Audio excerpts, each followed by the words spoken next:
শনিবার ২৫ জানুয়ারি টাঙ্গাইলের এলেঙ্গা যাওয়ার কথা ছিল চিত্রনায়িকা পরীমনির। একটি শোরুম উদ্বোধন করার কথা ছিল তার, কিন্তু খেলাফত মজলিস ও হেফাজতে ইসলামের বাধার মুখে এই আয়োজন বাতিল করা হয়। গত বছরের ৫ আগস্ট আওয়ামী লীগ সরকারের পতনের পর শুধু পরীমনিই নয়, অভিনেত্রী মেহজাবিন চৌধুরী ও গায়িকা পর্ষিও এমন অপ্রত্যাশিত ঘটনার মুখোমুখি হয়েছেন। এছাড়া বিভিন্ন জায়গায় কনসার্ট বন্ধ করতেও মব সৃষ্টি করে বাধা দেওয়া হয়েছে। সামাজিক মাধ্যমে এসব ঘটনায় নিজেদের হতাশা প্রকাশ করেছেন শিল্পীদের অনেকে।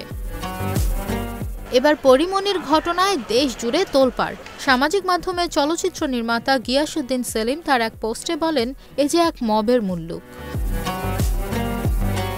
জনপ্রিয় চলচ্চিত্র নির্মাতা আশফাক নিপুণ ফেসবুকে লিখেছেন, মবের প্রতিবাদের মুখে পরীমনির দোকান উদ্বোধন করতে না পারার ক্ষোভ উদগীরণের পরপরই তার বিরুদ্ধে দায়ের করা পুরনো মামলায় হাজিরা দিতে না যাওয়ায় গ্রেপ্তারের আদেশ জারি বড়ই কাকতালীয়। সরকার আবার সাজাপ্রাপ্ত দাগী আসামি সকলের জামিনে বের হয়ে ত্রাস সৃষ্টি করা মোটেও কাকতালীয় না।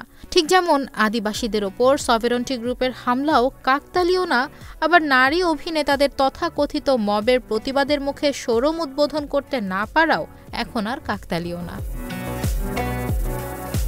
যোগ করে তিনি বলেন, কাকতালীয় বা অকাকতালীয় কোনো সরকারই হয়েন না।